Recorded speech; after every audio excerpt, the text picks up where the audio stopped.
Hello everybody and welcome to free UFC bet picks. Thanks for tuning into our show today. We are breaking down UFC Vegas 16, Hermansson versus Vettori. These are our early predictions here after watching tons of tape. We will have that post weigh-in video on Friday like normal, where we give our final bets, parlays, daily fantasy advice, all the good stuff. So let's get into our fight here. It is a bantamweight bout between Louis Smolka and Jose Alberto Quinonez. Pretty similar height and reach here. They kind of even each other out. Smolka the favorite at minus 142. Quinonez the underdog at plus 116. I'm sure you guys remember these two were supposed to fight a couple weeks ago, but Smolka missed weight. So yeah, weigh-ins are going to be very important to watch here. What are you thinking about this fight? Yeah, that was rough. We actually picked Quinonez. Then when Smolka had so much trouble making weight, like he barely made the 5-pound grace periods to where the fight wouldn't get canceled. I was just so excited for Quinonez to torch him. And then the doctors the next day said that Smolka, wasn't fit to fight. So, but I think Quinonez is definitely going to win that. Smolka's the better fighter. If it's kind of like Mike Perry and Tim Means, who said that, yeah, Mike Perry might have the higher ceiling, but, Means has the higher floor. Right. And if you're not sure, what kind of performance you're going to get out of them, that matters a lot. It's a similar situation here. If Smolka's at his best, he's a world beater. He's really solid. He used to have some kind of just personal stuff to get figured out. We heard that that's all straightened out. And then he comes in last fight and can't make weight and can't perform the next day. So yeah,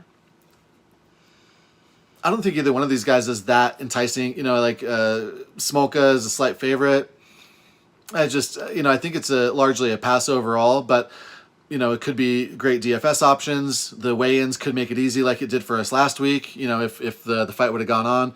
But it's just so many unknowns that I would not force this one unless you feel really strongly about it. So let's get into the last couple fights. Talking about Quinonez first, we all remember his last fight against Sean O'Malley.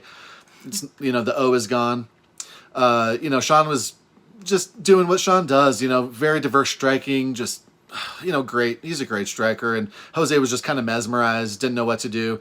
Jose was throwing a couple leg kicks and pressing the action for a while there, and Sean was just backing away, dancing around the outside, throwing the oblique kicks, waiting to counter. He finally does land a heavy counter overhand that drops Jose. Jose pops up, and Sean, throws a high kick that Jose largely blocked, but it hurt him. Still drops him again from that, blocked head kick. Sean comes in and gets him with an uppercut kind of while he's standing up. It was just like, 3 devastating strikes in a row. And then some ground and pound to finish it off. A great job by O'Malley. Not a great job by Jose, but O'Malley does that to a lot of guys. Before that he beat Carlos Watchin. Watchin was just moving forward, looking for the big shots the whole time. Quinonez had a nice, pretty easy job of using distance and countering. Quinonez dropped him in round 1. He's light on his feet, kicking game nice, technical straight punches, just like no killer instinct. He could have won that. He could have finished that fight. Carlos Watchin, not a great performance by him. Before that, he gets rear naked choked by Nathaniel Wood in the second round. Wood was a huge 3-1 favorite. He gets the takedown and gets the half guard. But, Quinonez actually got the takedown and got to half guard, but Wood sweeps him, and they get stood up, and then Wood knocks him down with a jab. So it was not a great performance from Quinonez. When you look at those last few fights, you're like, oh, okay, these when there's a good fighter like Wood or Sean O'Malley that they want to hype up, they let him go beat up Quinonez. And that kind of makes sense, but I don't think that this fight fits that mold. I don't think that Smolka's at Nathaniel Wood or Sean O'Malley's level. Yeah. The last fight for Smolka was against Casey Kenny. Casey Kenny's an absolute stud. We love him. Kenny rocked him with a counter and sunk in the choke, kind of a one-arm guillotine.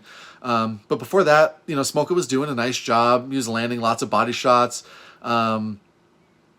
Casey Kenny even dropped him with a low kick. It's just not a great job by Smolka there. Before that, he gets the round 1 KO over Ryan McDonald. He had McDonald backed up against the cage. He's throwing wild bombs. This was kind of one of the first times where we saw Smolka's overall striking game really improving, because he was mixing it up. He's mixing up the body shots. Very diverse striking game. and ends up getting the round 1 KO. It was a really nice job by Smolka in that one. Before that, he loses to Matt Schnell. He was struggling to get the fight into the grappling game, and once he did, he got triangled from the bottom against Matt. He was trying so hard the whole time to to get him down, and then gets submitted. Before that, he beat Sumaderji, and we love Sumaderji. So he's just such an up and down fighter. He gets knocked out, and then he comes in and submits a guy, and then he gets triangled by a guy that he was trying to take to the ground, and then he comes in and knocks out a guy. So he's just very up and down. You don't know what you're going to get out of him. I don't see any reason why Smolka shouldn't win this fight. Technically, he's got every advantage in the world, but Quinonez throws heavy leg kicks. He throws heavy hooks, and Quinonez is a gamer. He's never in there, just to get beat up. He's gonna fight for your money for you. And Smolka, you don't know what you're gonna get out of him, so it's a tough fight to pick. I think it's just a pass, and I think that the weigh-ins could make you lean one way, really strongly. But there's just so many unknowns on the Smolka side. We said it last time, and then he proved us right. You did say there might be fantasy value on these guys, though. Smolka at 8,300 and Quinonez at 7,900. I do think that there's a high probability for a finish here. Yeah, so I think those are both good prices. I would think that this is one of those make or break fights. Like the optimal lineup probably has one of these guys in it. Yeah. So I think, if you play 10 lineups, you want pretty high exposure on this fight. Maybe even half and half. Almost every fight, I think you should try to get one of these guys in your lineup. Yeah. Specifically in GPP. In cash games, I would steer clear because neither one of them is like a certain winner. If you only have so much salary, I get it. They both have a good chance of winning. But specifically for the guaranteed prize pools where you're looking for finishers and you're looking for unowned fighters, you want the leverage. You want, the only way you get ahead in that game is by passing on the highly owned fighters who don't make it in the optimal lineup and having a low owned fighter who does make it into the optimal lineup. I think these guys have that opportunity. Yeah.